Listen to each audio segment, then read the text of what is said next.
Hola, buenas tardes. Vamos a dar inicio a nuestra mesa en honor al tiempo para que podamos aprovecharla lo máximo posible. Ya nuestros expositores están aquí.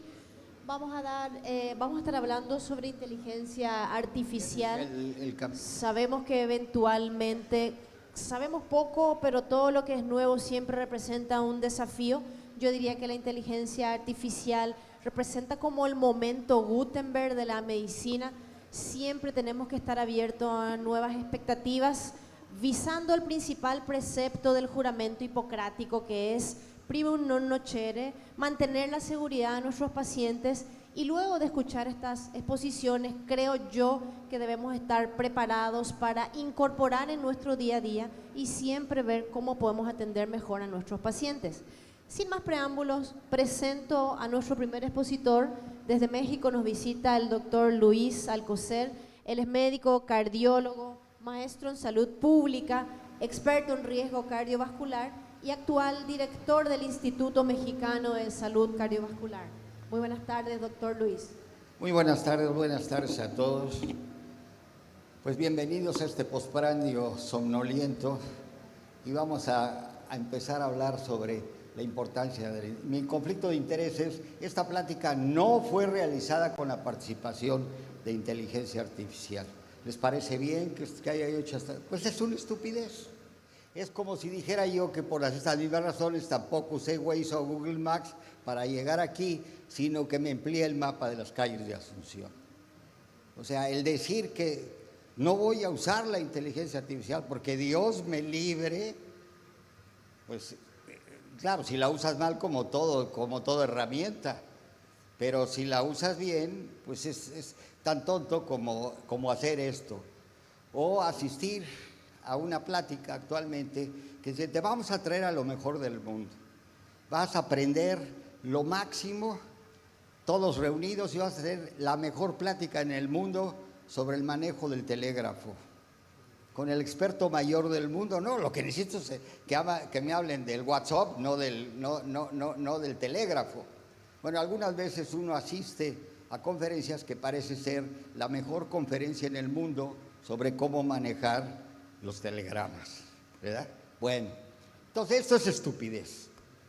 Estupidez no es un término grosero, aunque se usa vulgarmente. Es algo que hizo hincapié desde los años 40 este gran hombre, este señor que se dedicaba a salvar gentes de Hitler, y después el Cipolla, que es un historiador y economista, por ahí finales del siglo pasado, nos habló sobre lo que es la estupidez. La estupidez es una característica propia del ser humano, y vamos a ver por qué. Es absolutamente propia del ser humano, y además, pues esas son las leyes. Hay mucho más estúpidos de lo que tú crees, etcétera, etcétera. Si tienen tiempo en algún momento, les pido que vean estas cosas, porque el problema con el mundo es que los estúpidos están seguros de todo y los inteligentes están llenos de dudas. Entonces empiecen a sospechar que son estúpidos cuando están seguros que primum non nocere, como acaba de decir la doctora. No lo estoy diciendo estúpida. Pero si se pone a analizar, hay dos maneras de hacer daño. Es actuando y dejando de actuar. Al que todo el mundo, la idea de Hipócrates se relaciona al actuar, pero es peor el no actuar. ¿Qué será peor? ¿Usar un poco más de un medicamento o no usar un medicamento que puede salvar la vida porque tenemos miedo a él? Entonces, la idea fundamental es que lo que parezca tan claro, tan lógico, duden de él. Esto es fundamental, y más si son científicos. Si la lógica funcionara, ¿para qué existiría la investigación? Si yo cada vez que hago algo va a suceder lo que yo espero que vaya a suceder, ¿cuál sería la razón de ser de la investigación? Entonces, duden de lo que parece más claro, duden de lo que parece más lógico y sirvan a la humanidad de esa manera. No estén seguros de lo que saben. Y en la mañana quien estuvo por aquí despistado, les habré dicho que lo importante ahora no es saber aprender, sino es saber desaprender. ¿Cómo diablos voy a olvidarme del no ser cuando era algo tan metido en mí. No es que no sea cierto, es que hay que analizarlo. Claro que es cierto, pero hay que analizarlo a fondo, no basta. Son frases matonas. Uno dice esta frase y se acabó, todo el mundo deja de pensar. Cuando uno dice, hay que hacer medicina holística, todo el mundo deja de pensar. Sí es cierto, pero son frases matadoras que corresponden a algo que voy a mostrarles ahora que se llama pensamiento tipo 1. Hay dos sistemas de razonamiento en el ser humano que usamos, que son el tipo 1, que es un pensamiento muy rápido, que es absolutamente necesario para sobrevivir. Si ahora se abre la puerta y entra un tigre, y yo me pongo a analizar si tiene 4 patas, es rayado, ruge o no ruge, tiene una cola de esta manera, me va a comer el tigre. Yo debo en 4 centésimas de segundo enterarme que es un tigre y salir corriendo. Ese es el pensamiento 1. No podríamos sobrevivir sin el pensamiento 1. Este pensamiento es rápido, es muy eficiente, es muy claro, muy contundente, pero es absolutamente incompleto. El pensamiento número 2, que es propio de nuestra especie, es ahora sí, analicemos. Ya pasó la situación, era un tigre, qué características tiene. Ese es el pensamiento número 2. Pero el pensamiento 1 es automático, sin esfuerzo, frecuente, emocional, estereotipado y subconsciente, lo cual lo hace extraordinariamente atractivo. En lugar de estudiar, me aprendo 5 frases y contesto con ellas rápidamente. Usted no entiende que lo importante en la hipertensión es los aspectos emocionales. Ya me lo aprendí, no lo pensé, lo saco, ese es pensamiento 1.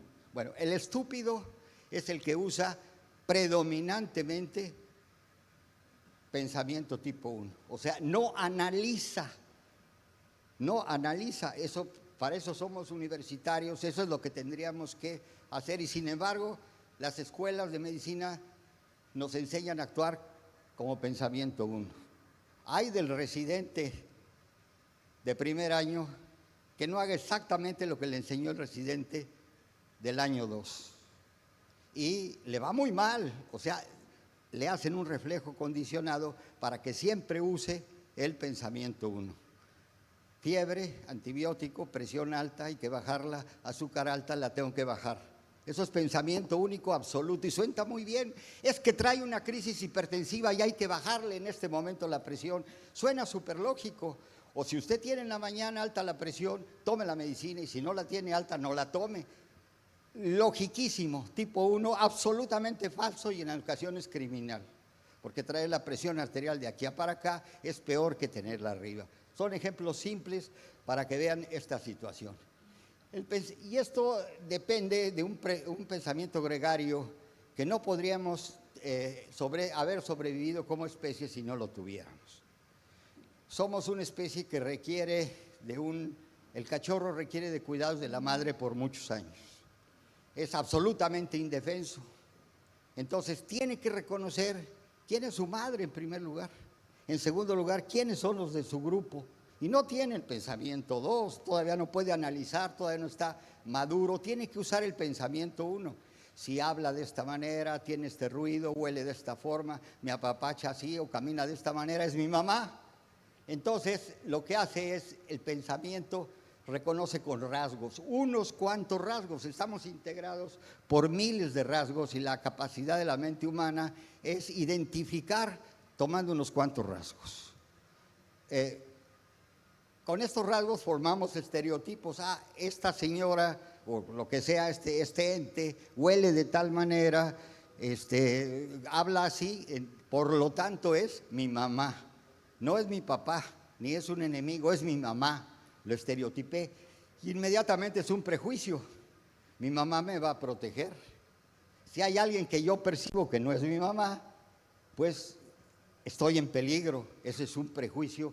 Y ese prejuicio habla de discriminación. Yo tengo que salir corriendo si no es mi mamá, o tengo esto del tigre, etcétera, etcétera. Esto lo hacemos tradicionalmente en medicina de la misma manera, por síntomas y signos, que es los rasgos de la enfermedad, reconocemos y hacemos los fenotipos o las caracterizaciones al experienciar, y luego caemos en esta palabra.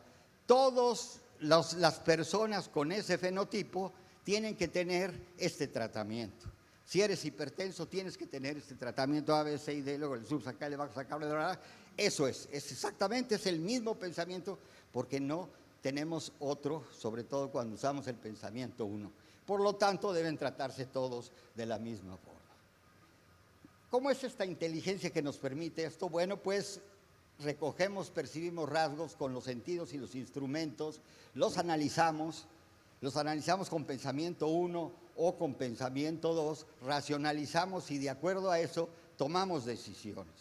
Si tomamos decisiones con el tipo de pensamiento 1, son inmediatas, son muy cómodas, y hay gente que toda su vida se la pasa tomando decisiones con pensamientos 1, generalmente preformados o reconocidos, o que se los enseñaron o que lo aprendieron, son reflejos condicionados, ¿ok?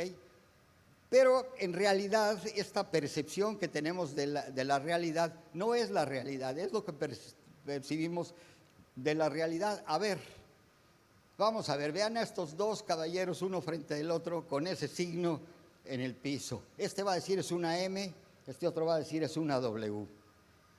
Si es en política, el de la W va a decir ese es un maldito mentiroso. Es evidente, claro y fehaciente que es una W y está diciendo que es una M. Y el otro dice, no, fehacientemente está equivocado, es un maldito capitalista que quiere quién sabe qué. Si están todos viendo que es una M y es una W. Los dos tienen razón, ninguno de los dos tiene razón, se tiene que ver de forma diferente. Hay que como dicen, es un término que se usa en esto, salirse de la caja. Hay que salirse de la caja y verlo pues ahora desde otro punto de vista y van a ver que puede ser M o W. Es tan simple, tan sencillo, ahora sí, tan estúpido como eso. Y así muchas veces tomamos decisiones, declaramos guerras, tomamos partidos con este simple... Y es nuestra manera de pensar. No es que sea bueno o malo, es nuestra manera de pensar que nos ha servido para sobrevivir, pero que no nos sirve para hacer ciencia. Y que no nos sirve para hacer correcta medicina. Para hacer correcta medicina tenemos que usar el pensamiento 2 la mayoría de las veces y salirnos de la caja. Esto que me habían dicho a mí, caray, no es cierto. Entonces hay que aprender a desaprender.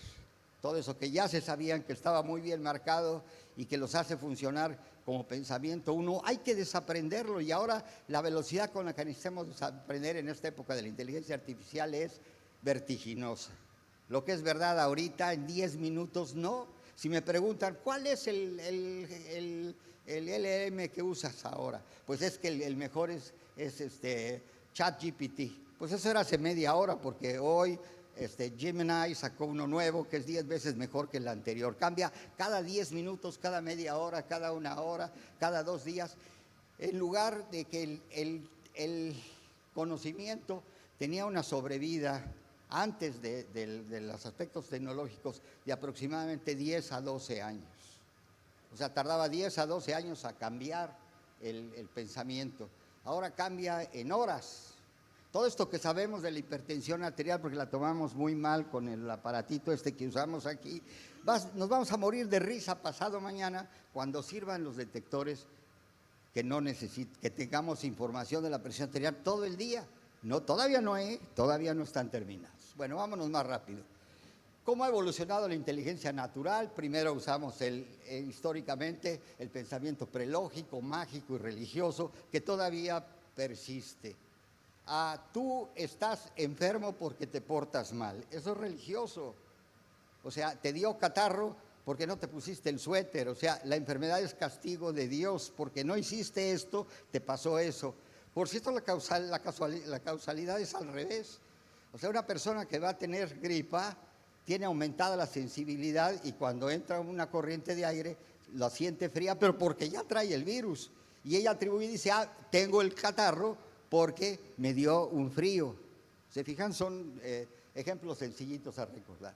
Después viene la lógica formal, que se hace más intuitivo, un poco filosófica. Después la científica, cuando aparece la observación, la experimentación.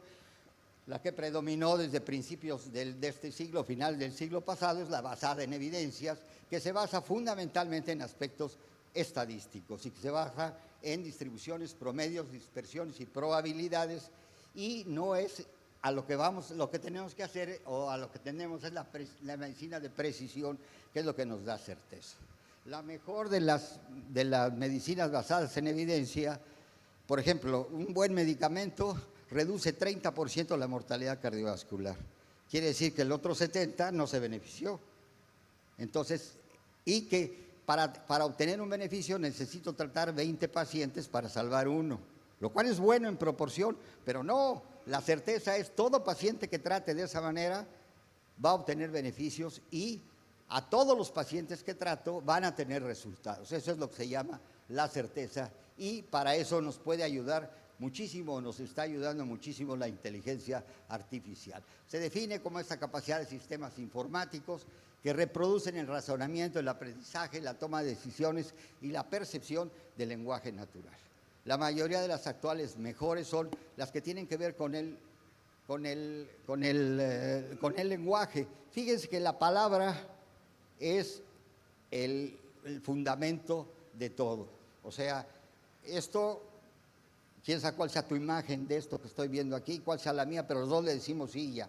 Entonces la palabra es lo importante. Esto es una silla, porque tú lo entiendes cuando yo digo silla, lo mismo que yo entiendo, aunque quién sabe qué pase allá adentro. Vámonos más rápido porque no vamos a tener tiempo. La inteligencia artificial ha evolucionado desde la inteligencia artificial estrecha, que nos permitía hacer algunas cosas pequeñas. Todavía no llegamos a la inteligencia artificial general. ¿Qué quiere decir esto? El conocimiento humano va así, o el procesamiento humano va así, y el procesamiento de la inteligencia natural va así. Mientras la inteligencia natural esté por abajo del proceso humano, la llamamos estrecha. Cuando alcanza en velocidad la inteligencia al humano, la llamamos general, y cuando rebasa, cuando hace las cosas mejor que nosotros, en algunos aspectos, la llamamos superinteligencia artificial.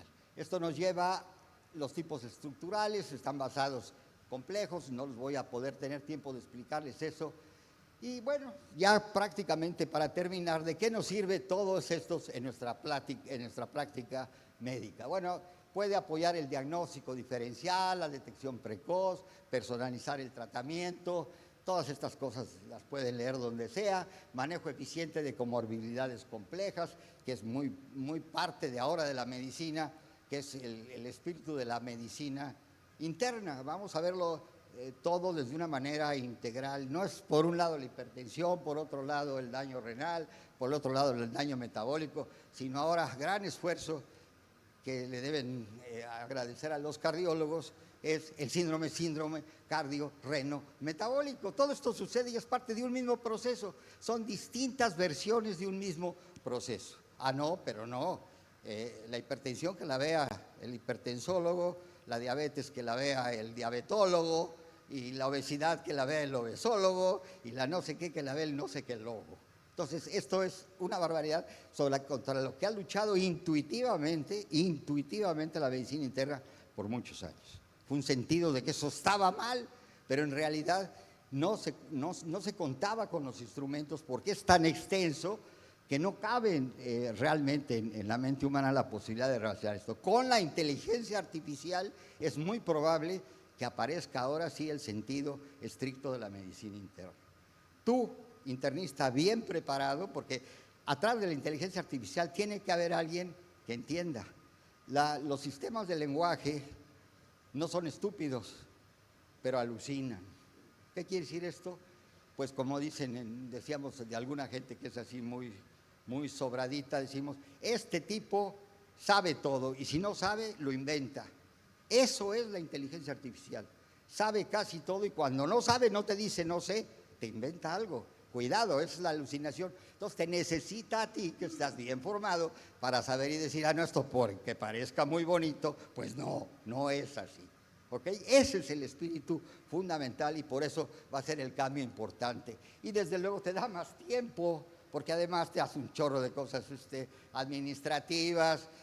Yo antes de veras me tardaba 10, 12 horas en preparar una plática. Ahora me tardo 20 minutos en preparar la plática. Es mucho no, porque la tengo que revisar, mija, porque la bibliografía que te pone no es cierta, muchas cosas, pero 20 minutos. Y ya me sobró todo eso.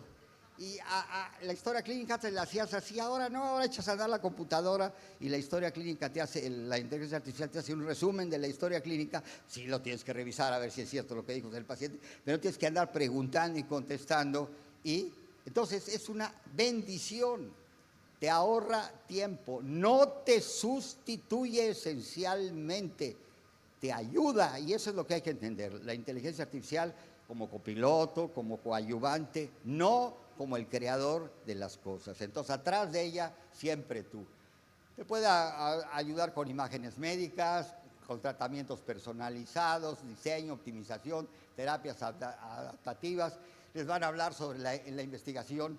Ha cambiado brutalmente el desarrollo de nuevas drogas, se tardaba antes a lo mejor 5 o 6 años, ahora puede tardarse a lo mejor 6 meses en desarrollar nuevas moléculas, en estudiarlas, modelado predictivo, automatización de revisión bibliográfica. Tengan mucho cuidado porque también le da un montón de referencias falsas. Doctor, tiene 2 minutos. Ya acabé, mija. No soy tan estúpido, ¿eh? La herramienta educativa para los internistas, ¿qué problemas y temores? Dependen de la excesiva tecnología, podrá disminuir la interacción humana y la empatía en la práctica médica. Desde luego, el médico es necesario, la capacidad humana, cuando te tardas en resolver el problema. Si lo resuelves de inmediato, ¿para qué requieres la interrelación médica? O sea, si se rompió el brazo y le pones un clavo y se acabó, se terminó, no tienes que andarlo apapachando porque es hipertenso, diabético y va a tener años con eso. La privacidad y seguridad de los datos es terrible porque esto todo es totalmente abierto, hay que tener muchísimo cuidado, los resultados sesgados y la sustitución de personal por herramientas basadas. ¿Quién es el responsable de los errores? Es la gran pregunta. Bueno, ahora sí termino. ¿Y tú quién eres? En un mundo donde los algoritmos se convierten en expertos, la medicina humana se siente en lucha con ella. No permitiré que la máquina reemplace mi experiencia, ese es el pensamiento de muchos. Pero no, en realidad podemos trabajar juntos y sobre todo los más avanzados van a decir, vamos a trabajar entre los dos y la medicina no tiene por qué luchar contra la inteligencia artificial, puede evolucionar con ella. Una de las cosas más importantes es que estamos integrados como en el medievo, en castillos medievales, cada uno por su lado, las diferentes especialidades, y la inteligencia artificial acabará con todo esto para decir que construyendo juntos, podemos construir juntos con la inteligencia artificial el futuro de la medicina. Me quedaban 2 segundos, pero bueno.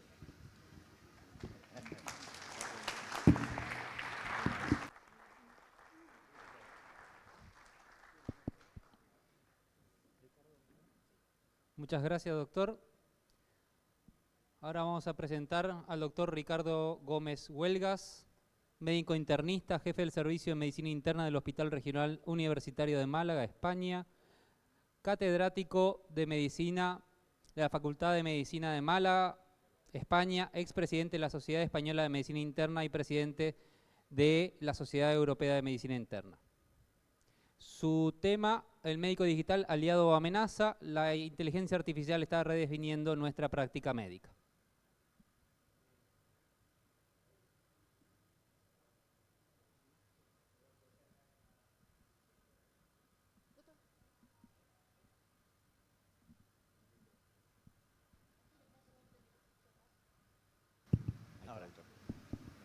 Bien, buenas tardes a todos. En primer lugar, muchas gracias al moderador por la introducción y mi agradecimiento a la Sociedad Paraguaya de Medicina Interna y al World Summit por su amable invitación. Y es un placer visitar por primera vez este país, Paraguay, y gracias también al doctor Alcácer por su presentación, que me ha servido mucho de trampolín para hablar ya de un punto de vista más práctico que puede suponer la inteligencia artificial para nuestra práctica diaria. Como el doctor Alcácer tampoco he hecho la presentación por ChatGPT, o sea que la he trabajado. Y uno realmente en los últimos años nos hemos acostumbrado, hemos hecho nuestros términos como Machine Learning, Deep Learning, inteligencia artificial generativa. Esto está aquí, ha venido para quedarse y va a cambiar no solo la medicina, va a cambiar, está cambiando nuestras vidas. Yo voy a intentar responder en los próximos minutos estas 3 preguntas. Primero, ¿cuáles serán los efectos prácticos de la inteligencia artificial en nuestro día a día como médicos. En segundo lugar, responder si las máquinas nos van a reemplazar como médicos. Y en tercer lugar, cuál va a ser el papel de la medicina interna en este mundo digital. Bien, yo soy una persona optimista y le voy a dar 8 aspectos positivos de la inteligencia artificial en nuestra práctica clínica diaria. Primero, nos va a regalar tiempo porque nos va a evitar hacer prácticas de bajo valor. La gente va a venir con el diagnóstico de una lesión cutánea o de una arritmia cardíaca o de un problema ocular u óptico. Y esas tareas de baja complejidad, quitárselas en medio, pues yo creo que va a ser bueno para todos para centrarnos en problemas concretos. Segundo, va a reducir los errores médicos. Sigue siendo un problema de primer orden. En Estados Unidos, más de 800.000 personas mueren cada año o se quedan gravemente perjudicadas por errores médicos y las máquinas nos van a ayudar.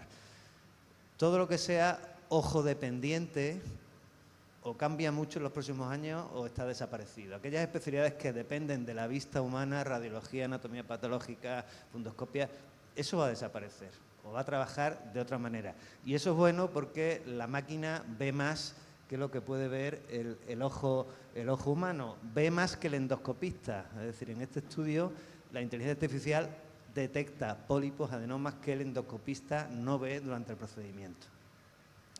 En tercer lugar, va a ayudar a mejorarnos en nuestra capacidad diagnóstica. Realmente el trabajo como médicos es movernos en la incertidumbre. El encuentro entre médico y paciente es el encuentro de dos incertidumbres. El paciente que no sabe lo que tiene y el médico que no sabe si su diagnóstico es correcto o el tratamiento adecuado. Y las máquinas nos pueden ayudar a evitar estas reacciones del médico que duda, que son muy frecuentes, sobre todo en médicos con poca experiencia. Sobreutilización de pruebas diagnósticas, consultas innecesarias, fragmentación de la asistencia, hospitalizaciones inadecuadas, retrasos diagnósticos, en definitiva, riesgo para el paciente. Fíjense en este estudio, en New England, cómo un programa de inteligencia artificial tiene mayor capacidad diagnóstica, mayor resolución diagnóstica que los propios lectores de New England, los casos récords. Eso tenemos que aceptarlo. Los médicos, yo creo que en conjunto tendemos a la arrogancia, ¿no? Es decir, sabemos mucho y sabemos más que nadie. Bueno, tenemos que tentarnos la ropa porque seguramente máquinas entrenadas, programas entrenados van a ser mejores que nosotros a la hora de diagnóstico diferencial. Nos van a ayudar también a predecir de forma precoz determinadas enfermedades y de una forma que ahora mismo nos cuesta entender, cómo analizando un TAC torácico, una radiografía de tórax, se puede predecir el riesgo cardiovascular de un paciente o se puede predecir el riesgo de desarrollar diabetes tipo 2 analizando la distribución de grasa mediastínica. Esto nos va a ayudar. Nos cuesta entender cómo el análisis por máquinas del fondo de ojo puede predecir no solo retinopatía, no solo enfermedad cardiovascular, sino enfermedades neurodegenerativas, cómo puede predecir el riesgo de desarrollar insuficiencia cardíaca.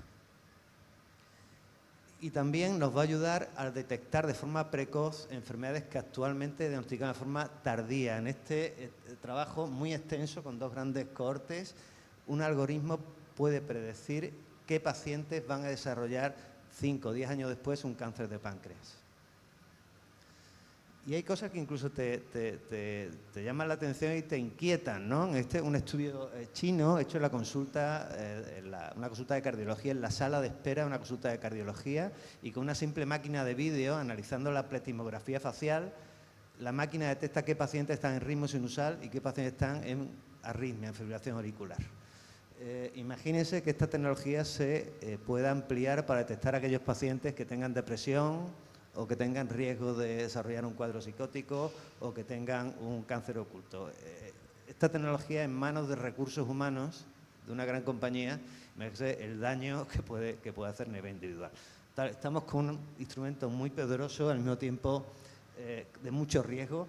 La evolución en cuanto a diagnóstico precoz no está igual de desarrollada en todas las especialidades, quizás en radiología, cardiología son los más evolucionados.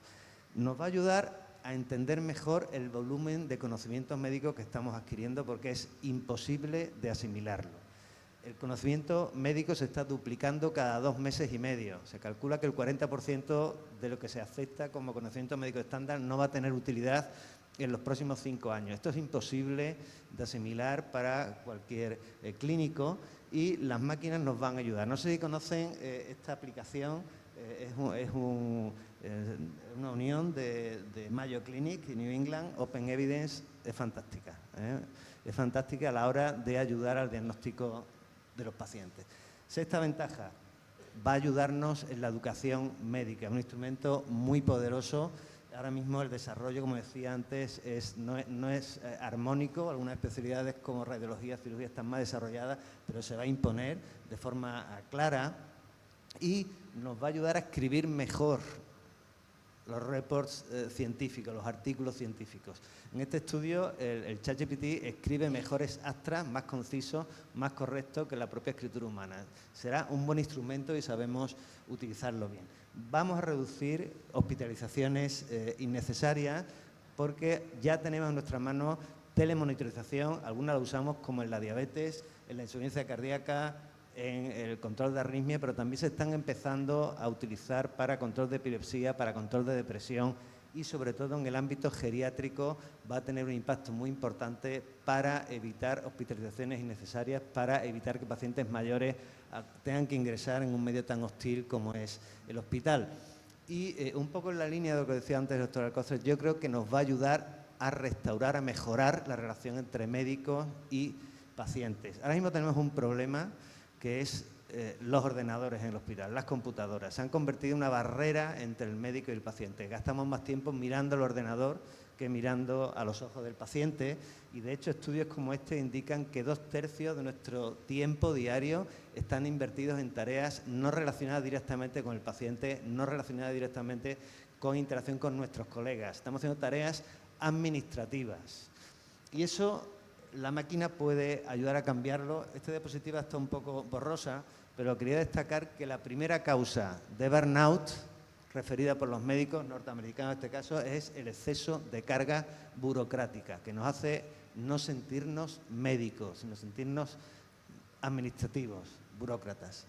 Y la falta de tiempo es algo muy llamativo que genera malestar en los médicos. En este estudio del peruano Víctor Montori, tardábamos 11 segundos en interrumpir a un paciente en la entrevista clínica. Y eso es porque estamos estresados, con poco tiempo y muy acelerados.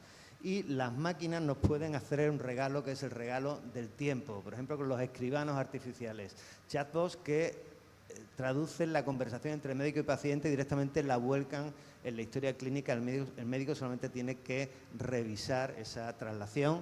Una experiencia que en los estudios pilotos parece muy gratificante tanto para pacientes como para médicos. Es decir, nos puede ayudar a pasar del paciente virtual al paciente real, recuperar nuestro papel como doctores. Por tanto, respondiendo a esta pregunta, si vamos a ser reemplazados por las máquinas, ¿sí o no? Bueno, algunos visionarios como,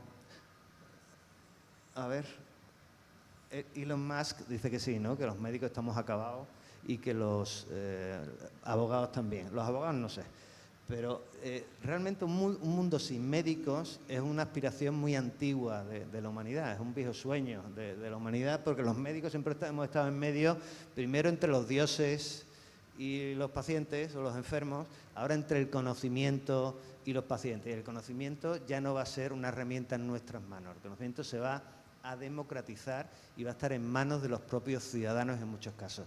Y va a ser una cura de humildad para los médicos como profesión. Perdón.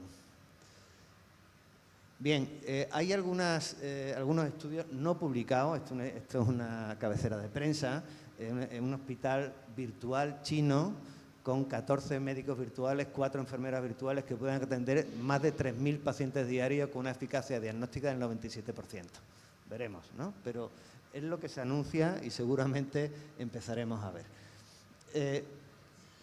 Ahí me gustaría hacer hincapié en un aspecto que yo creo que debe hacernos reflexionar. Los médicos generalmente cuando leemos un artículo científico somos críticos o deberíamos ser críticos, ¿no? A la hora de analizar los resultados nos fijamos bien en la metodología, las conclusiones, si esto es aplicable o no.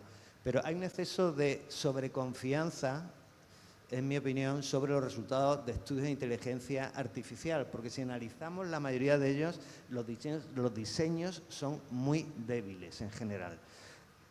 Las muestras son pequeñas, son estudios unicéntricos, no hay estudios comparativos, los outcomes no son relevantes muchas veces, por tanto, deberíamos necesitar estudios multicéntricos mayores, bien diseñados, para ver qué realmente nos está ofreciendo a día de hoy la inteligencia artificial.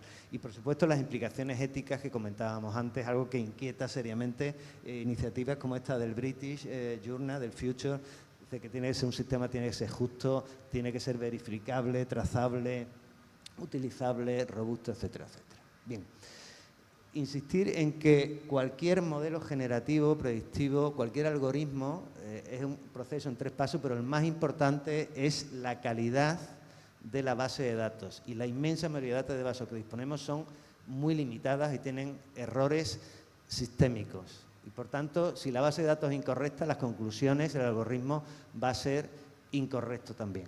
¿Cuál sería el papel de la máquina? Crear el algoritmo, el modelo predictivo. ¿Cuál sería el papel del médico? Evaluar en vida real si ese modelo predictivo, si ese algoritmo funciona o no. Y, como decía antes, los médicos tendemos a sobreestimar el valor de los estudios de inteligencia artificial. En este estudio, en el que se le daba a los médicos el diagnóstico radiológico hecho por la máquina, advirtiéndole que había un porcentaje alto de casos falsos, falsamente diagnosticados, los médicos tuvieron una sobreconfianza y la mayoría aceptaban ya el diagnóstico que les venía dado por la máquina.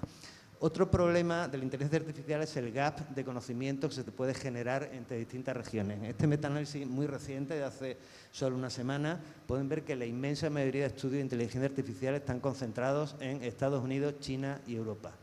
Fíjense, en Latinoamérica no hay ningún estudio relevante en esta revisión sistemática.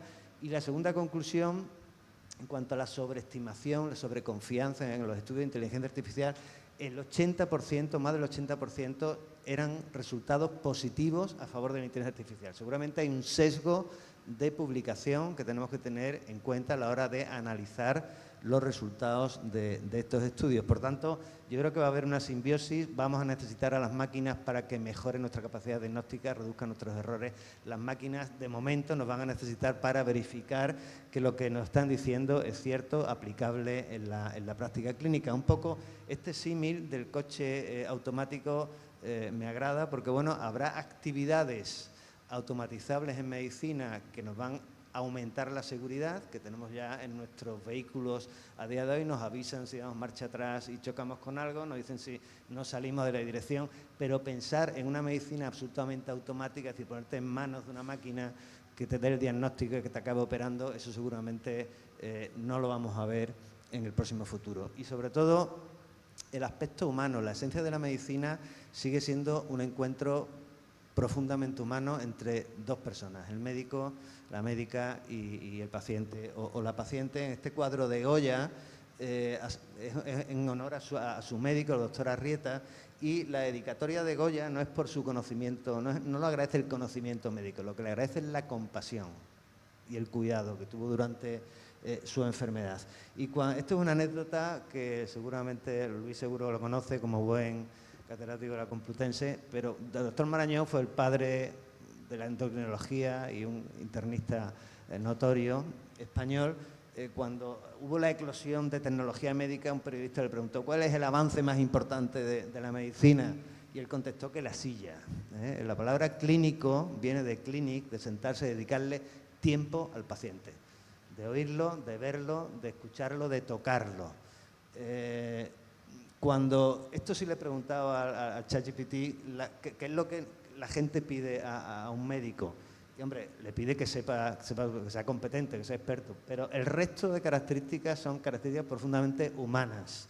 Comunicación, empatía, compasión, cercanía. Y a día de hoy no podemos esperar que haya ninguna píldora para aumentar la compasión, ni va a haber ningún algoritmo para aumentar la empatía. Eso es tarea nuestra que tenemos que trabajar. Y hay revisiones, la importancia de tocar al paciente, tocar al paciente. El tocar al paciente cura, alivia el dolor, mejora la depresión, reduce ansiedad, ¿no? Tenemos que dedicarlo tiempo a los pacientes. Y hay estudios que te inquietan. Amy es un chatbox de Google que lo que hace es simular entrevistas médico-paciente. En este estudio comparan la eficacia de Google en un escenario con actores, con pacientes simulados frente a médicos generales. Como era esperable, Google fue mejor que los médicos a la hora de seguridad diagnóstica. Bueno, eso a mí personalmente no me preocupa. Lo que preocupa de este estudio es que la máquina fue mejor, en opinión de los actores / pacientes, en cualidades humanas. Se sintieron mejor escuchados, mejor atendidos, respondieron de forma más educada. Esto es lógico porque la máquina no se cansa. No discute con los niños, con las mujeres, con el marido antes de ir a la consulta. La máquina siempre está en equilibrio. Y por tanto, las habilidades en comunicación, las habilidades blandas, que no son tan blandas, debería ser una prioridad para nosotros como médicos en el futuro. La inteligencia artificial ni es un demonio ni es un ángel, dependerá de cómo la utilicemos. Y para acabar, como internistas, como médicos, tenemos una gran responsabilidad, pero también un gran privilegio de poder atender a personas que nos necesitan. Yo, como conclusiones, destacaría estas tres. Primero, que la medicina interna, por su visión integral, va a seguir siendo clave a la hora del futuro para atender a pacientes mayores, pacientes con multicomorbilidad, con cronicidad, que la tendencia a la hiperespecialización, que eso es imparable, tiene que ser balanceada por más médicos, una visión global, generalista, para evitar la fragmentación, y que el futuro de medicina interna depende de los internistas, básicamente, no está en otras manos. Muchas gracias a todos por su atención y les invito al Congreso de Viena del año que viene de la Federación Europea. Muchas gracias.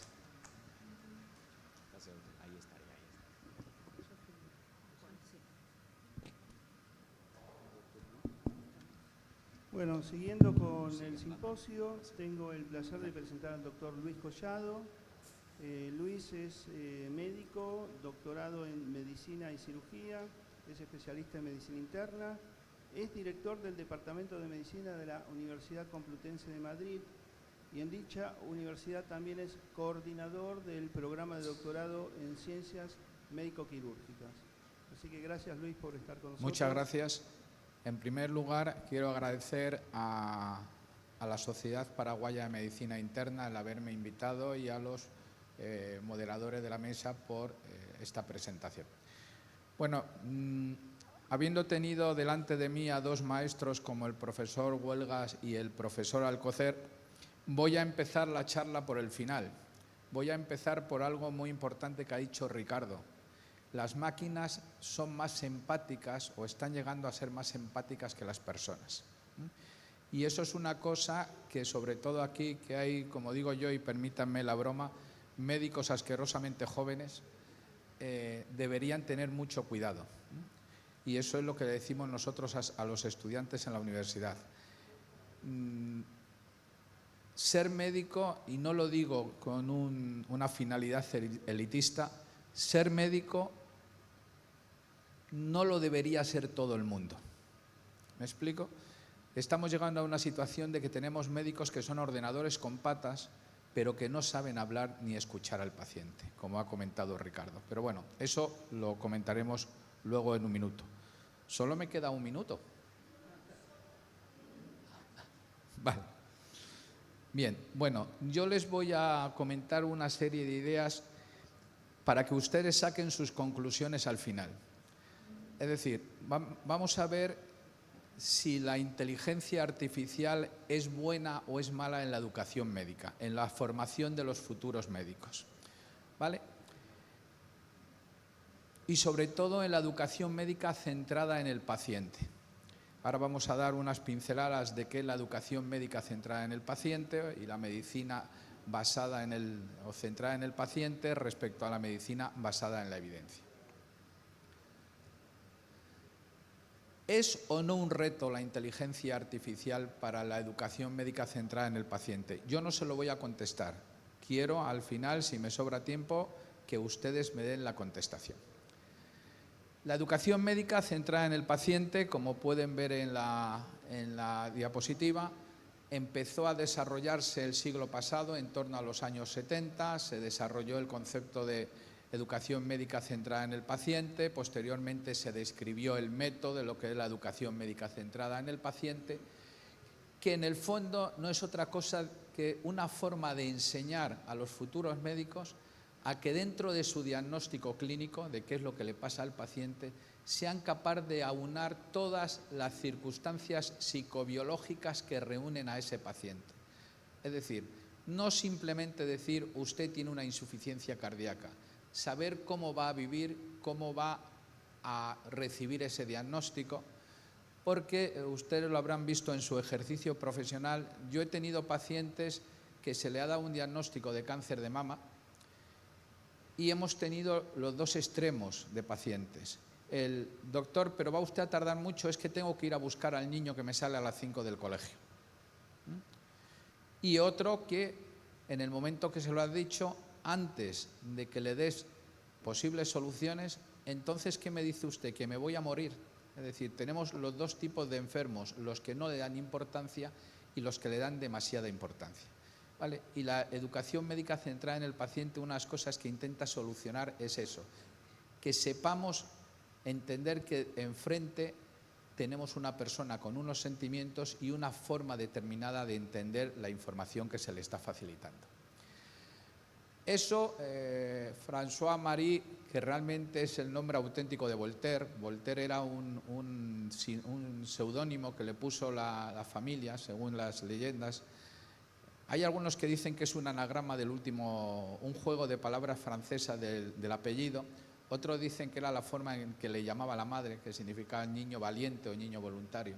Voltaire ya en esa época nos empezó a criticar a los médicos con esa frase que es lapidaria y es contra la que debemos luchar a la hora de formar a los futuros médicos. Eso de que los médicos son hombres que prescriben medicinas que conocen poco, que tratan enfermedades que conocen menos para curar a personas de las que no saben nada, eso es una lápida que deberíamos quitarnos y por desgracia cuesta mucho quitarse. Como también comentaba el profesor Ricardo, sobre todo también por falta de tiempo en las consultas.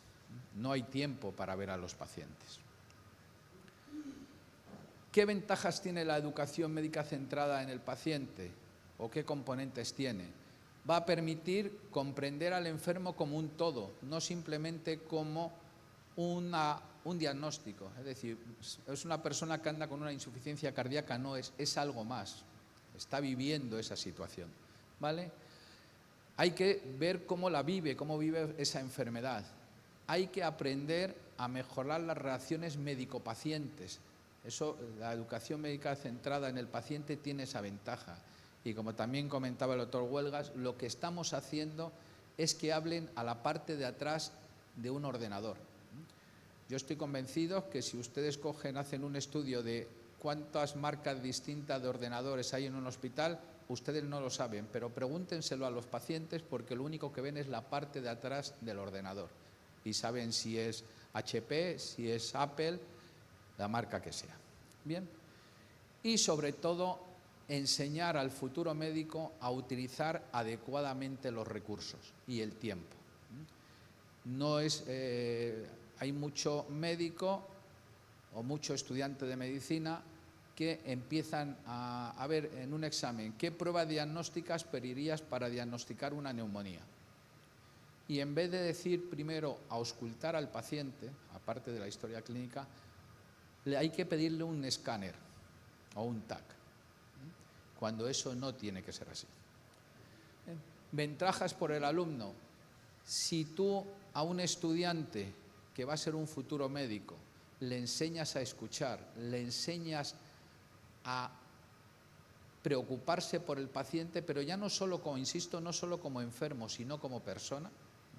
Si conseguimos hacer eso, incorporar a su ejercicio profesional todas las circunstancias que rodean a ese paciente, ese estudiante el día de mañana será un gran médico, porque no olviden que normalmente en España hay un sistema de y no sé si el profesor Huelgas compartirá conmigo la idea, hay un sistema de especialización en el que, y lo digo con el máximo respeto, normalmente el número 1, el que saca la mejor nota de 8 o 10.000 o 15.000 personas, es, y lo digo, insisto, con el máximo respeto, un ordenador con patas. Se dedica durante un año, año y medio a meterse exámenes tipo test, llega un día, los vuelca y saca el número 1 para luego terminar haciendo dermatología, porque la dermatología da mucho dinero, no tiene guardias en los hospitales y encima la puedo practicar por las tardes en consulta privada. ¿Bien? ¿Qué quiero decir con eso? Que el número 1 del MIR no tiene por qué ser necesariamente un buen médico. Sería una inteligencia artificial de carne y hueso, porque tiene esa capacidad de reproducir datos. Todo eso ha llevado que en los últimos años ha habido un desequilibrio entre una medicina centrada en el paciente, otra basada en la evidencia,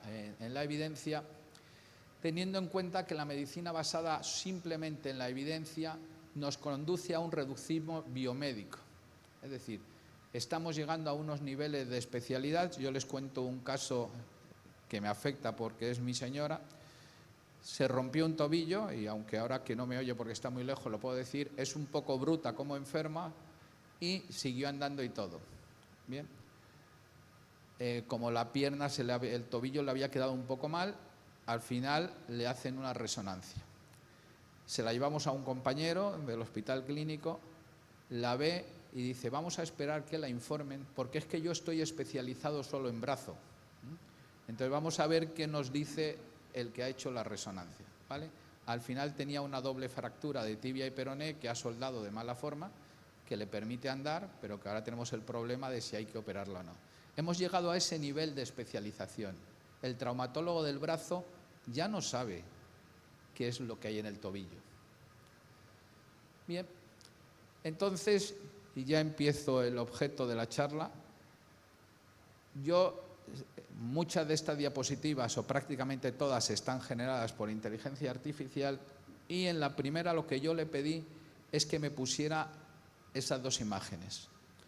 Una imagen de inteligencia artificial peleándose con un médico o con un profesor y la otra dándole un abrazo. Y ninguna de las dos es buena, ya no digo la calidad de la imagen, ninguna de las dos es buena porque ni una cosa ni la otra, ni la inteligencia artificial es un enemigo para la formación médica, ni tampoco es un aliado a muerte. Y ustedes, insisto, como jóvenes tienen un problema que ahora vamos a ver. Ustedes son la generación de las pantallas. Desde que han nacido están con pantallas y están acostumbrados a funcionar todo con pantallas, con ordenadores. El otro día, el día 28, hubo un apagón que lo habrían oído en España. Los hospitales no pasó nada porque funcionaban con sus generadores, pero se cayó el mundo, se cayó España porque no podías, los chicos jóvenes angustiados porque se quedaban incomunicados, no funcionaban los móviles, no funcionaban los cajeros automáticos, había gasolineras donde no podías echar gasolina. Entonces mi hija, que tiene 24 años, dice, esto es el fin del mundo. Digo, no, hija, cuando no tenían las máquinas nos iluminábamos con velas y compraremos unas velas y esta noche tendremos luz con las velas. ¿Y qué vamos a comer? Ensaladas, que además es más sano. Entonces, ustedes tienen ese gran problema y creo que a veces no son conscientes de que toda la tecnología es un aliado, pero no tiene que hacer jamás su trabajo. También el profesor Alcocer ha dicho algo muy importante. ¿Quién es el responsable de un error de la inteligencia artificial? No, es que eso lo ha dicho la inteligencia artificial y yo ya, no es culpa mía. No, sigue siendo culpa de ustedes. No se me vuelvan niños diciendo, no, eso es culpa del otro, que me dijo que era un retinoblastoma y resulta que no lo era. Es que yo me fié de lo que me dijo. Un médico jamás puede hacer eso. Bien. Ventajas que ha traído la inteligencia artificial a la educación médica. Te permite personalizar la educación de cada estudiante. Te permite llevar un control individualizado. Le permite al profesor evaluar si ese alumno se está enterando de lo que está explicando o no. Más ventajas, te permite hacer una evaluación de sus habilidades clínicas mucho más objetiva. No se olviden jamás que todos somos seres humanos y tenemos días mejores y días peores. Yo no sé si aquí hay gente, aparte del profesor Huelgas, que se dedique a la docencia y no se corrigen, los exámenes tipo tema no se corrigen igual todos los días. A lo mejor donde un día pones un 8 porque te ha puesto 2 cosas, al día siguiente pones un 5 porque es que me tenía que haber puesto algo más. Por eso se tira tanto del examen tipo test. Es más objetivo porque es una plantilla y ese día puedes haber discutido en casa, da igual, la calificación es la que tiene. Bien. Cosa importantísima que ayuda en la educación médica, que puedes hacer las prácticas, repetirlas todas las veces que quieras sin molestar al paciente. Bien. Entonces tiene muchas ventajas a ese nivel. A nivel del docente, aparte de tener un control más amplio del estudiante, nos reduce mucho el trabajo. Y no nos engañemos, todos trabajamos porque tenemos que vivir, pero oye, si nos quitan trabajo, a todos nos gusta. Si ustedes en sus consultas, si en vez de ver a 15 solo ven a 5, pues oye, mejor. Y encima es que los veo mejor. Bien. Errores. La inteligencia artificial no es infalible, y lo ha dicho el profesor Alcocer. Engaña mucho y cuando algo no sabe se lo inventa. Ustedes pueden en 15 minutos solicitar información bibliográfica de un mismo tema y en las 3 veces que entre le dan referencias bibliográficas distintas. Y si un día están aburridos y se ponen a revisar las 10 o 15 que pidan, hay temas que no van de lo que están hablando. Importantísimo, la responsabilidad jamás va a ser de la máquina y llegado el momento de un juicio, a quien van a sentar delante del juez es a ustedes, no van a sentar. Entonces, si tú estás formando futuros médicos diciéndoles no te preocupes que si te equivocas el robot lo desenchufan y ya está, o le cambian el chip y ya está. No, la responsabilidad va a seguir siendo siempre de la persona. Importante, y eso ya pasó a raíz del COVID, desde el momento que apareció el COVID, supongo que igual que aquí, la pandemia, se empezaron a hacer en medicina la enseñanza virtual. Como no se podía ir a clase, se colgaban las clases o se daban en streaming las clases. Ahora, las facultades de medicina, o por lo menos la que yo conozco, se vacía. Los estudiantes están haciendo medicina a distancia. Solo van a clase a hacer las prácticas. Porque ¿para qué voy a la clase si ya las tengo colgadas todas? Entonces, cuando le cambias el examen un año y le preguntas cosas que ha contado en clase, me pasa como me pasó a mí el año pasado, que suspendió un 85% de la clase. Y lo que le decía antes, en vez de asumir ellos que era porque no habían ido a clase y no habían estado pendientes, contestación, es que el profesor Collao se está haciendo mayor y se está amargando. Claro. Entonces, cuidado, porque siempre buscamos otro culpable.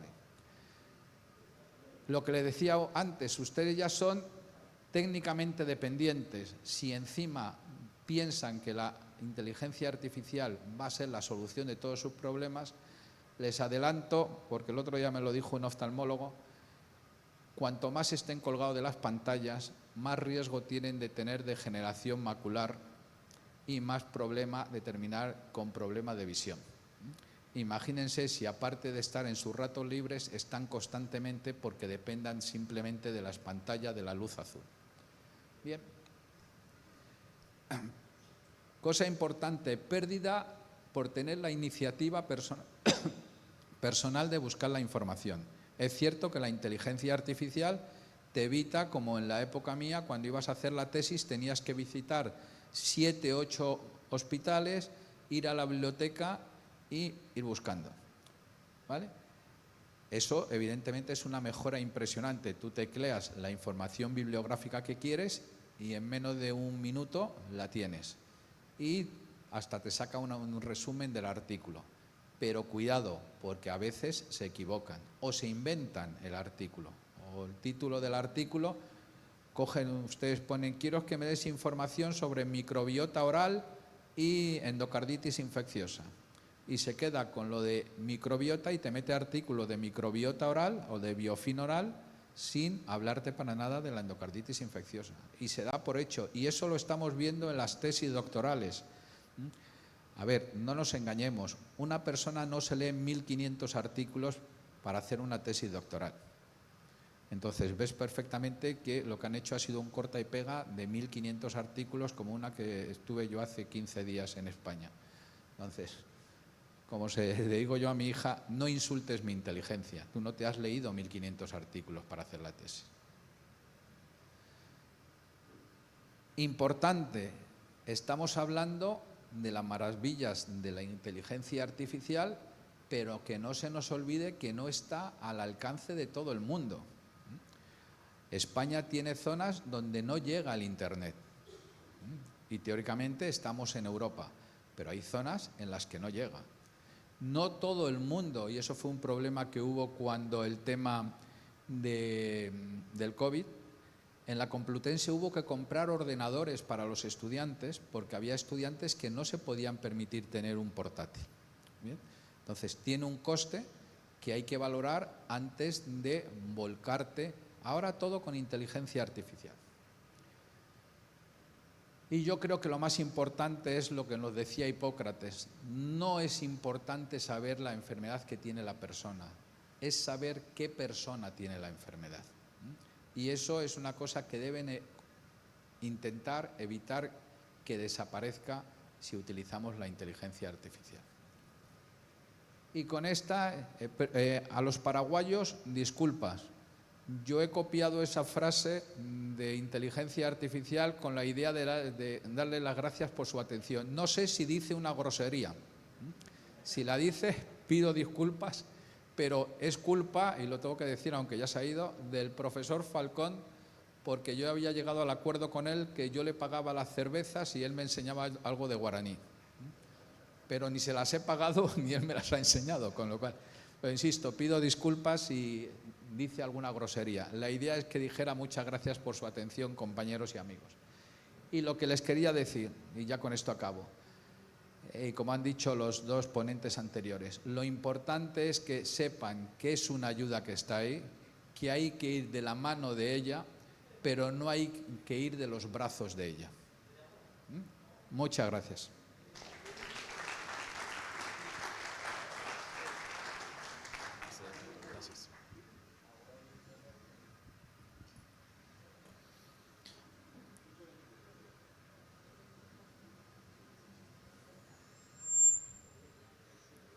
Bueno, ahora vamos a recibir al doctor Luis Benítez. Él es secretario de la Sociedad Paraguaya de Inteligencia Artificial.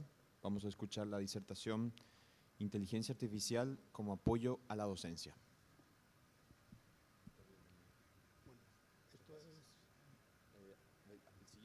Okay. Bueno, buenas tardes. Gracias por la invitación a este seminario.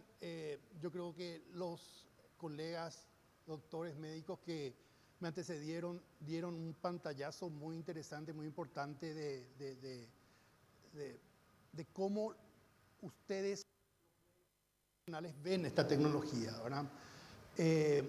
La presentación que yo tengo es realmente una presentación mucho más amplia, de 2 horas, que trata de alguna manera de ser introductoria para ir metiendo hasta llegar a los temas que los médicos propusieron. Yo voy a tratar de integrar muchas de las cosas que ya nos comentaron, ¿verdad? Primero, desde un punto de vista así puramente informático, técnico, esta tecnología ya tiene 80 años, una cuestión que hay que tener claro. O sea, hace 80 años que se viene desarrollando este tipo de tecnologías. Prácticamente empieza a partir de la Segunda Guerra Mundial, a finales de la Segunda Guerra Mundial, 1956 para adelante, el desarrollo de una serie de campos relacionados a dar a las computadoras capacidades humanas. ¿Okay? De hecho, un médico acompañado con un matemático, es quien da un modelo matemático para simular el comportamiento del cerebro, que es lo que se aplica como tecnología, como algoritmo para lo que nosotros manejamos hoy con inteligencia artificial, o lo que conocemos con inteligencia artificial con ChatGPT y cosas por el estilo, ¿verdad? El tema es, o como técnica, la informática plantea hacer o tener algoritmos que simulen la percepción del ser humano. ¿Eso qué significa? El poder ver, el poder interpretar, que la computadora interprete que esto es una silla al ver una silla, una persona, una cara, un auto, etcétera, ¿verdad? Son tecnologías que últimamente se están utilizando mucho en CCTV, en reconocimiento de imágenes, de personas, de autos, de chapas, etcétera. El razonamiento, algoritmos que simulan el razonamiento humano, simulan el resolver problemas como lo harían los humanos.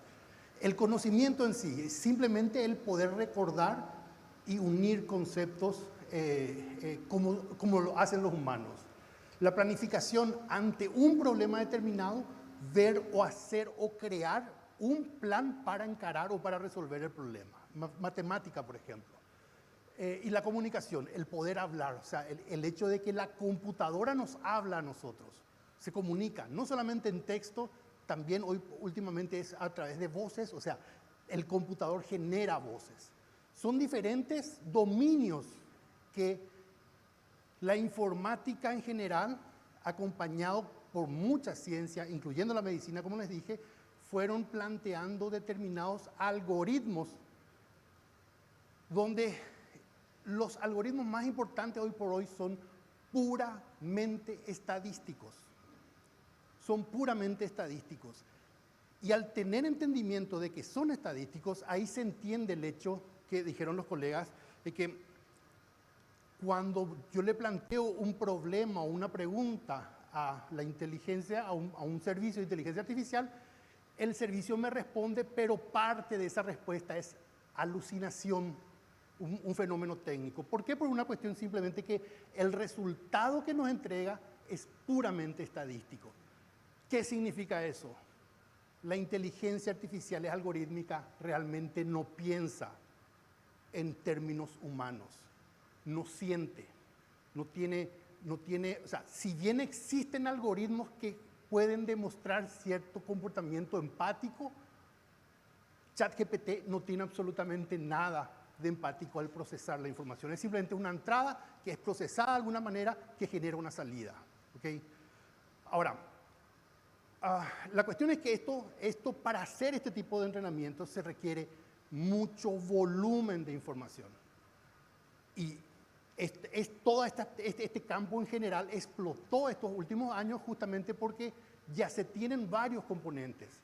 Mucha información con todo lo que nosotros entregamos a Internet, con todos los datos que los sistemas en general fueron recabando en estos últimos años, procesamiento o capacidad de procesamiento para poder aplicar esos algoritmos que ya teníamos desde hace décadas, obviamente mejorando una serie de cuestiones hasta tener el resultado en el 2022 con ChatGPT como un servicio donde uno puede interactuar con el programa simulando la conversación con un ser humano, ¿verdad? Ese tipo de programa ya se tenía desde los años 60 aproximadamente, pero no tenía inteligencia. ¿Por qué? Porque el algoritmo no tenía entrenamiento, no tenía datos como hoy tenemos, ¿verdad? Y esto es un tema muy importante, sobre todo para ustedes los médicos. Todos estos algoritmos funcionan a partir de datos, aprenden a partir de datos. Los datos muchas veces están concentrados en estas empresas, corporaciones americanas principalmente, o chinas o europeas, pero muchos de los datos de nuestras enfermedades los tienen ustedes, ¿no? Y determinado tipo de enfermedades probablemente pueda aprenderse a partir de los datos que ustedes tienen. Por eso me llama la atención este hecho de sentirse, sentir esa carga administrativa tocando sistemas. Muchas veces el resultado de esa carga administrativa es para justamente alimentar todos estos algoritmos para analizar, estudiar y poder generar resultados, ¿verdad?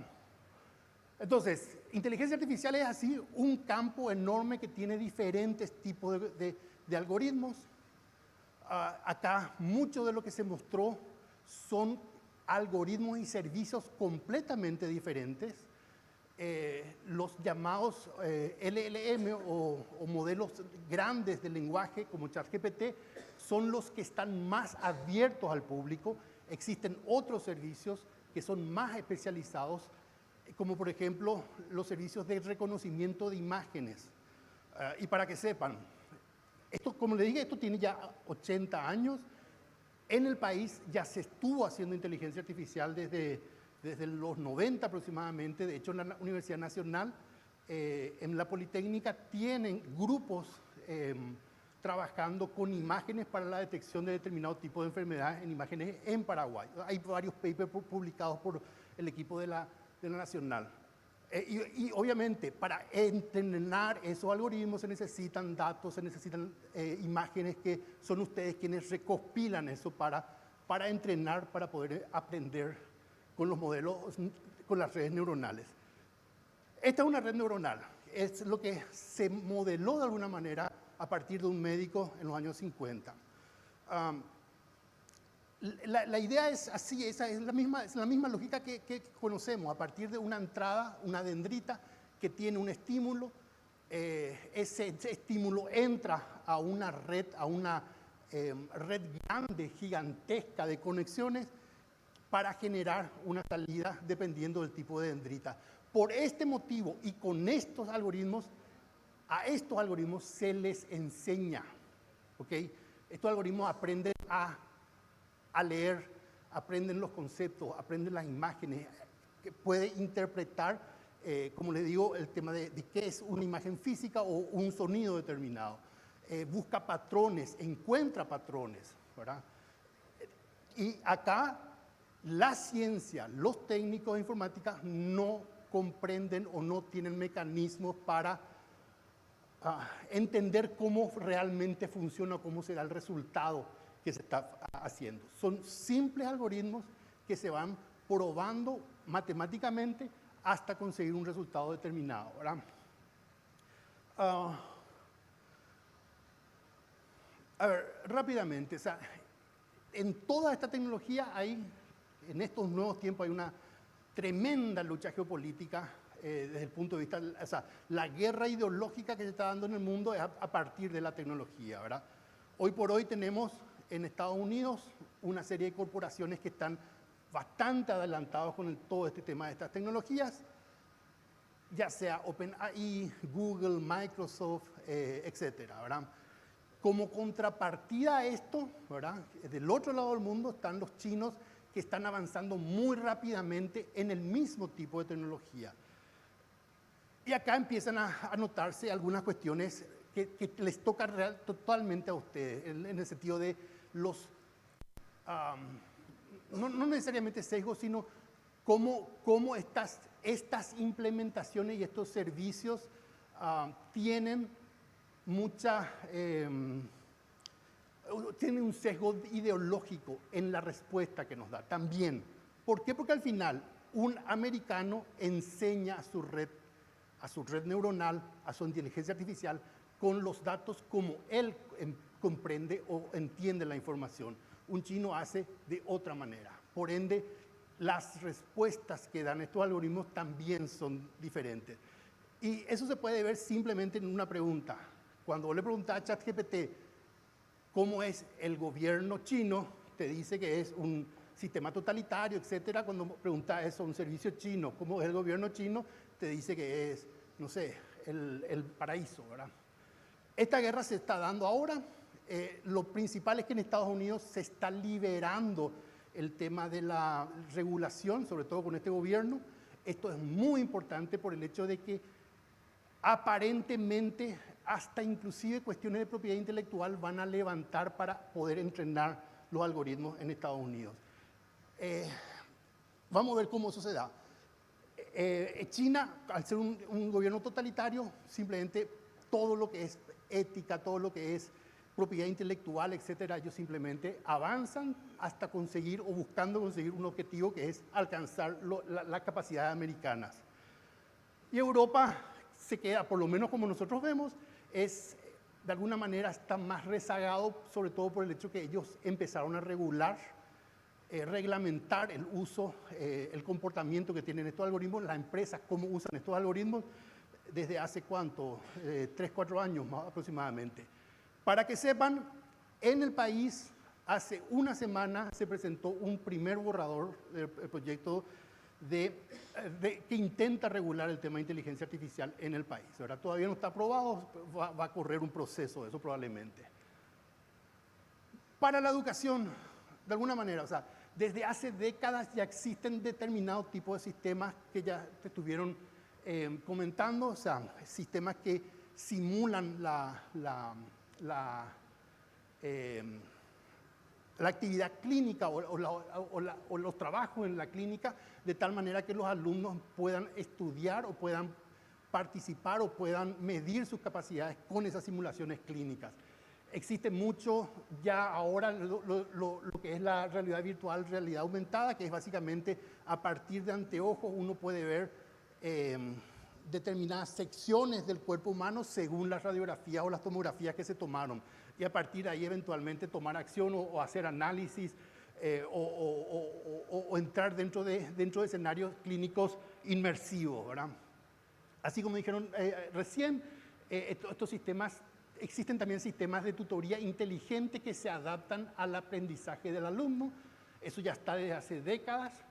Se utiliza mucho el tema de inteligencia artificial, no necesariamente del tipo LLM, no es necesariamente el tipo de redes neuronales. Hay aplicaciones que permiten los exámenes, o sea, tomarte o evaluar tus conocimientos de determinadas áreas. Y también existen muchas herramientas para minería de datos. Ahí es donde los datos que ustedes tienen son importantes para eventualmente ustedes tener las herramientas propias para determinado tipo de enfermedades locales que de repente no hay mucha literatura en otro lugar, ¿verdad? No sé cuál podría ser dengue, de repente en nuestro caso, no sé. Y acá la cuestión es la siguiente, o sea, hay muchos servicios que son accesibles para la ciudadanía. ChatGPT es uno, Gemini es otro, Copilot es otro de Microsoft. Pero hay muchos servicios que son propiamente orientados al tema de medicina, que tiene Google, que tiene Microsoft, que no son de uso público. Ahora, lo que está sucediendo, y yo creo que es la tendencia que va a correr en los próximos años, el hecho de que Google te va a vender un sensor que te va a medir el ritmo cardíaco, te va a medir los sueños. De hecho, hubo uno de los slides donde se mostró eso, ¿verdad? Todos estos sensores, el celular, marcapasos, los relojes estos, envían información a sistemas de Google o de Microsoft que van o recopilan esa información, mucho volumen de información, y según esa información te dan o te orientan sobre tu salud. Es decir, de alguna manera, muchas de las enfermedades o prescripciones o la rutina de enfermedades, no sé cómo llamarlo, o sea, tendrán el nombre, o sea, no sé, como un resfriado, algo así simple, de repente ya va a ser solucionado posiblemente por este tipo de servicios, ¿verdad? O sea, como que va a haber un bypass probablemente para un conjunto de enfermedades directamente de los médicos, porque Google va a ofrecer estos servicios de forma masiva a través de estos sensores, ¿verdad?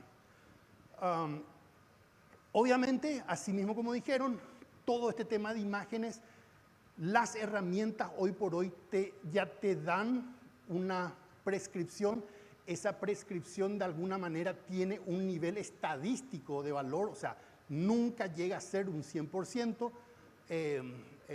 Dependiendo de la herramienta, uno tiene un nivel de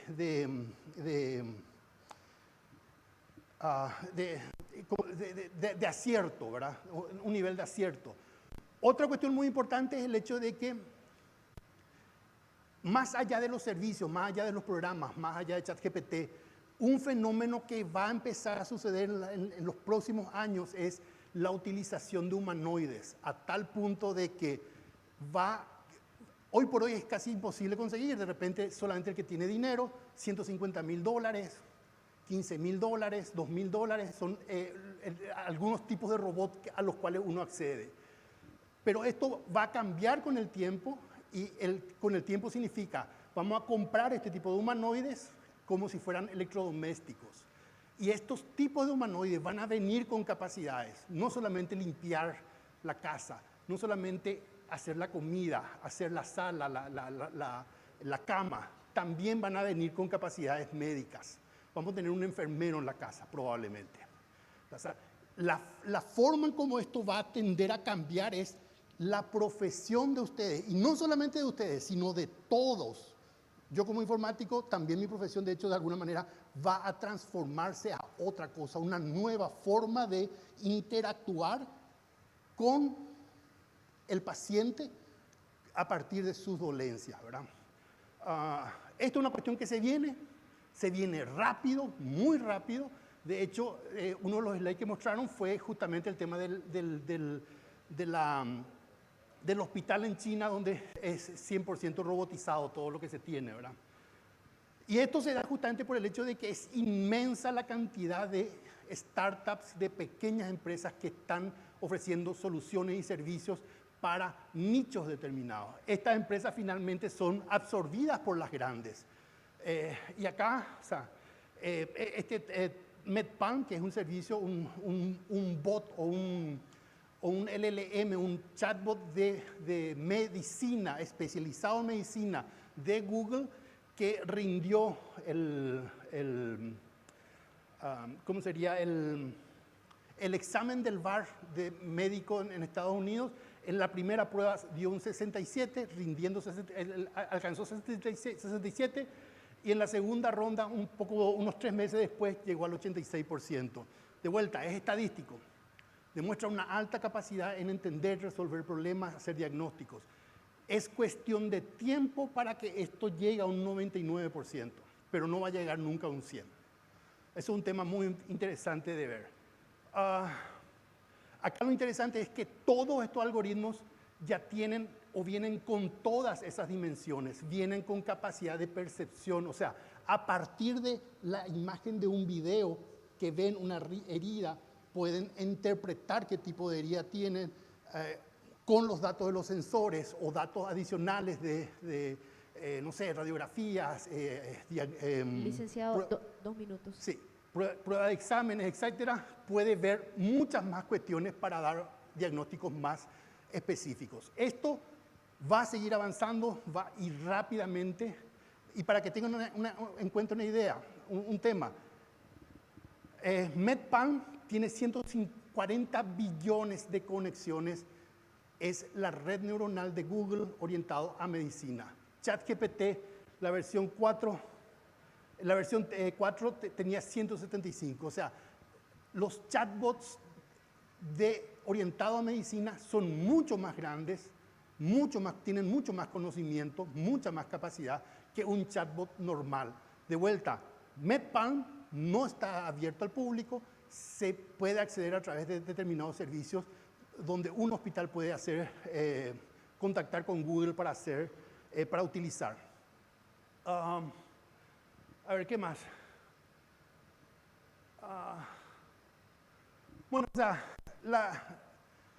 la idea de la Asociación Paraguaya de la Sociedad Paraguaya de Inteligencia Artificial fue justamente, creamos una sociedad de tal manera a juntar un montón de voces de diferentes profesiones, no solamente informáticos, filósofos, sociólogos, historiadores, médicos, de tal manera a que como sociedad, en esta sociedad, se puedan discutir cómo vamos a usar estas herramientas. Este tema de las cuestiones judiciales que se vienen, ¿quién va a ser responsable? ¿Cómo se van a resolver eso? De alguna manera tenemos que tener como sociedad alguna postura para ver cómo vamos a solucionar nosotros estos temas y sobre todo cómo vamos a mitigar este cambio drástico que plantea esta tecnología a nivel de la sociedad en general, ¿verdad? Y por eso, o sea, está abierta la sociedad para que puedan inscribirse y cuando gusten, a las órdenes.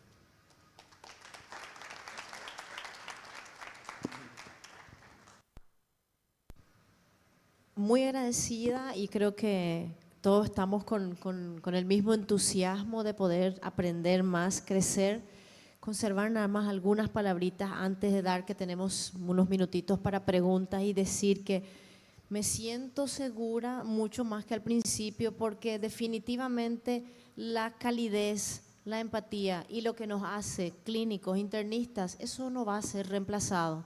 Yo creo que eventualmente tengamos una máquina que sí, no va a estar cansado porque no tuvo una pelea en la casa y no va a dejar que sus sentimientos se interpongan entre el raciocinio que tiene que tener para diagnosticar el paciente, pero nunca va a sustituir una palmada, un abrazo, y aunque el paciente siempre esté exigiendo una expertise mayor y es importantísimo mantenernos al tanto, nosotros debemos, y voy a ocupar la frase del profesor, tener esta herramienta de la mano, pero no abrazarla porque no podemos culparla y decir, eso me lo dijo y yo me lo creo.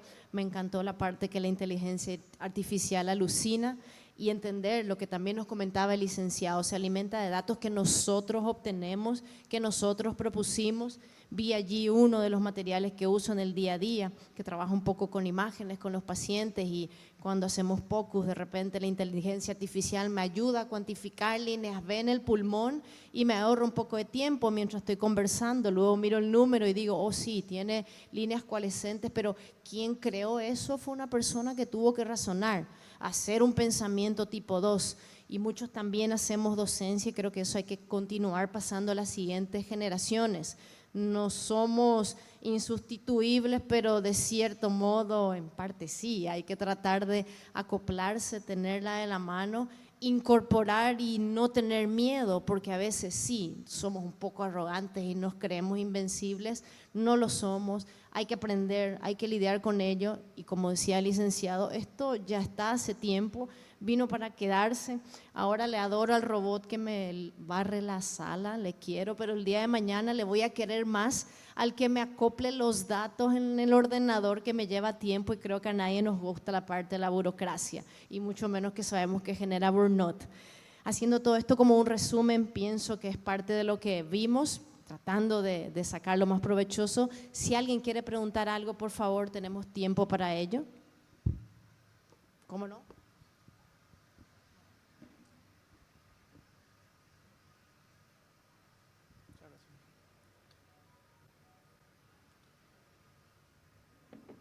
Una pregunta específica en relación a cómo trasladar los datos de la historia clínica a un paciente cuando nosotros hacemos la entrevista, cómo nosotros eso podemos trasladar los datos a la computadora.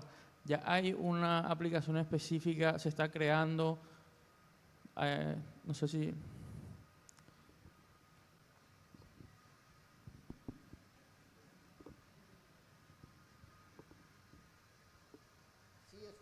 Esto es un hecho ya. Nosotros dentro de 10 días vamos a tener un congreso grande en México y vamos a lanzar una manera de hacer historia clínica con la inteligencia artificial en la que el médico no apunta a nada. Se habla, le pregunta al paciente y en nuestro programa integra la historia clínica. Bueno, es un borrador de la historia clínica, tú tienes que corregirlo, pero es extraordinariamente efectivo.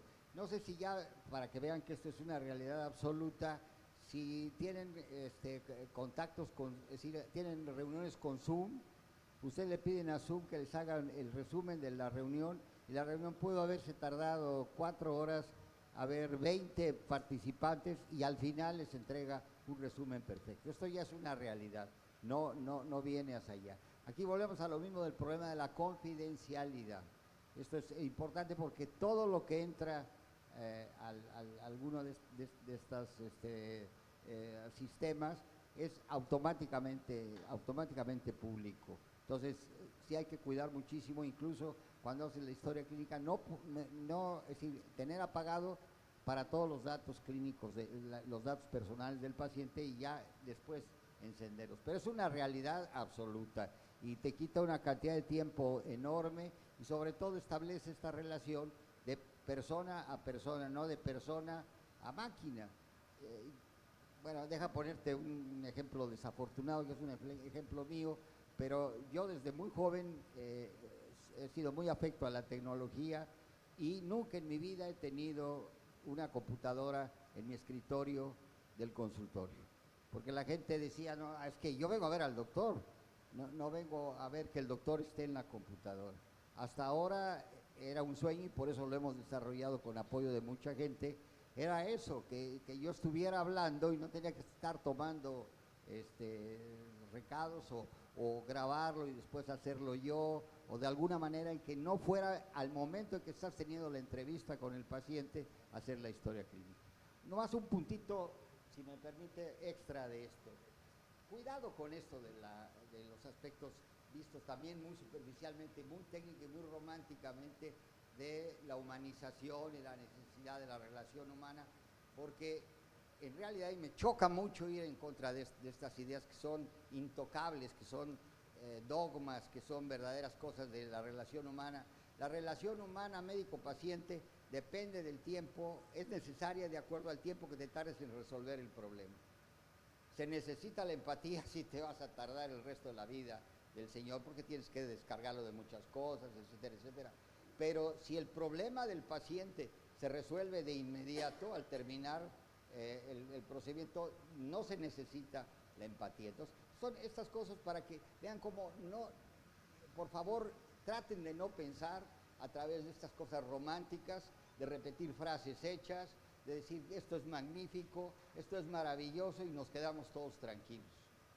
No es que no sea necesario, es que va a cambiar la relación médico-paciente y eso es lo que hay que entender y no verlo románticamente. No, nunca vamos a ser desplazados porque un hombre siempre necesitará a otro hombre. ¡Ja! Por Dios, eso hay que verlo con muchísimo cuidado. Doctor, ¿dónde va a ser el congreso que usted mencionó? En México, si quieres, te mando va a haber con conexión web y nos vamos a ir, una es este viernes, el 17, que es a propósito de hipertensión arterial, y vamos a tener precisamente la presentación de este programa para historia clínica. Gracias. Que ya es una realidad, ¿eh? Para responder eso hay que tener en cuenta varias cuestiones. Primero, y eso depende obviamente de los países también, ¿verdad? Pero en general, en todo lo que es esta cuestión tecnológica, existen leyes que se van creando con el tiempo, ¿verdad? En Europa tenemos GDPR, que es la Ley General de Protección de Datos Personales, que de alguna manera regula o reglamenta eso que acabas de preguntar, o sea, cómo los datos de médicos pueden pasar a determinados sistemas, bajo qué régimen, con qué responsabilidad, bajo qué riesgos y qué datos también se pueden compartir. De hecho, hay cuestiones de derechos sobre los pacientes que te dieron esos datos que vos tenés que avisar que vos estás compartiendo o no esos datos. O sea, hay una serie de cuestiones legales que se tienen que cumplir respecto a lo que es los datos que vos obtenés de estas personas. En el país, en nuestro país, la ley, o sea, la ley de protección de datos personales todavía no se aprobó. Es una ley que ya se tocó, ya tiene como 5 a 6 años en diputados, en la Comisión de Ciencia y Tecnología. No está avanzando, si bien está aprobado en lo general a partir de hace 3 o 4 meses, todavía no se pudo aprobar artículo por artículo para empezar el proceso de aprobación de la ley. Esa ley va a cambiar mucho qué es lo que podemos hacer con los datos que nosotros tenemos. Aparte de eso, hay una ley borrador también ahora en diputados que trata justamente y explícitamente sobre la ficha médica, cómo se va a tratar la ficha médica en el país, donde todos los hospitales y todos los servicios médicos necesariamente van a tener que llevar a los sistemas del Ministerio de Salud Pública y Bienestar Social, y ahí se va a definir el tema de los regímenes, etcétera. Técnicamente, lo que preguntaste, eso ya está resuelto hace tiempo, no importa el sistema que vos tenés, hay forma de llevar a Google, a Microsoft, donde sea, los datos que tenés para procesar en un nuevo sistema con inteligencia artificial, con sistemas estadísticos, etc. Pero hay cuestiones legales que van a modificar estas prácticas en el país a corto plazo, probablemente en los próximos 2 años. Una última pregunta, si no, podríamos hablar hasta mañana. Consentimiento informado, palabra mágica para la utilización de ese tipo de herramientas con el paciente, porque ahí es nuestro límite. Más que pregunta, en realidad quiero felicitar a los expositores. Fue una magnífica clase, fue fantástico. Quiero agradecer muchísimo su presencia aquí y agradezco al comité organizador por eso. Y me permito humildemente corregirle a la aplicación y sus palabras, doctor. Muchas gracias, donde hablamos lo mismo, mis amigos. Ven cómo la inteligencia artificial necesita del ser humano. Gracias. Hola. Bueno, es estrictamente pedagógica. Y acá te planteo inteligencia artificial versus cualquiera de los programas, versus Cecil, Harrison, el que sea. Yo tengo un problema de contenidos de un tema. Entonces ahí me daría lo mismo ir a la inteligencia artificial a que me describa cómo es la insuficiencia cardíaca o ir a verla en el libro.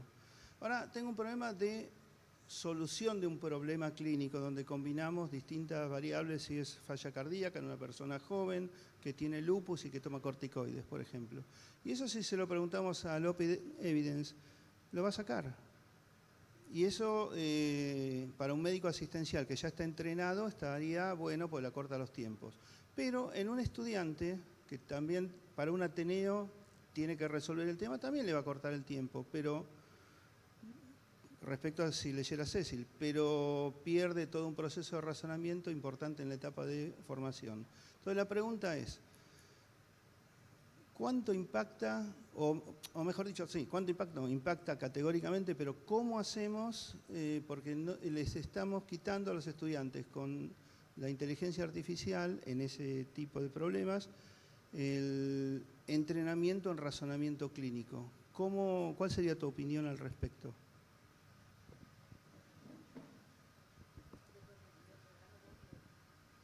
A ver, eso, como se dice en España, es la pregunta del millón.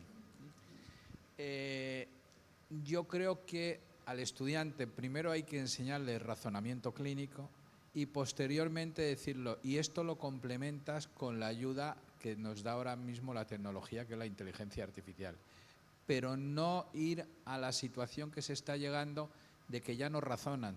Es decir, los trabajos de fin de grado los hacen todos ya con ChatGPT o con Géminis, con cualquiera de estos.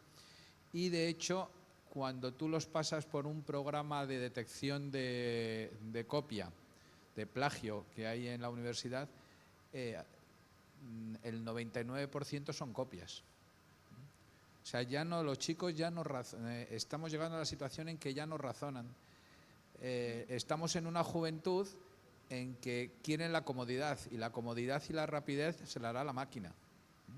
Entonces no voy a perder el tiempo, porque el tiempo que estoy perdiendo en hacer el razonamiento clínico lo puedo utilizar en otra cosa.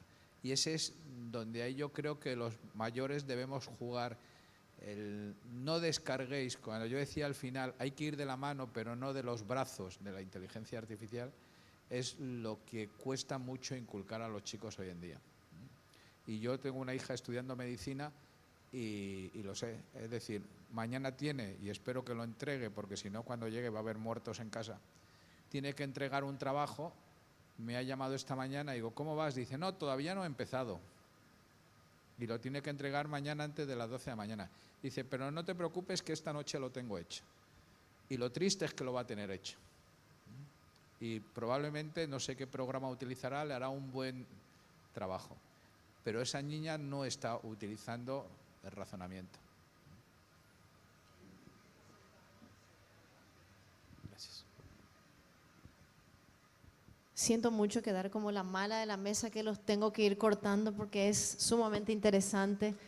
Siempre hay los pros, los contras, pero vuelvo a recalcar, Es interesante que no debemos dejar de lado, sino que acoplar sin perder todos los principios que el doctor mencionaba. Nosotros debemos inculcar a que razonen, a que piensen, no tener miedo a la tecnología. Siempre lo nuevo, el cambio de paradigma cuesta. Nadie va a decir que cuando surge una tecnología, no, sí, yo la adapto y no hay problema.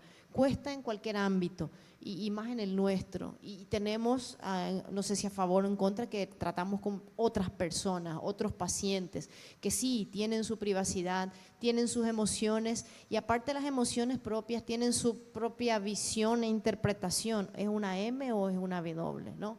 Entonces, sumar todos estos datos interesantes. Agradezco muchísimo a todos los que quedaron hasta el final, a las excelentes presentaciones que nos enriquecen en el día a día y reitero el pedido de disculpas por ser la desagradable que tengo que cortaros antes de tiempo. Muchísimas gracias por la presencia.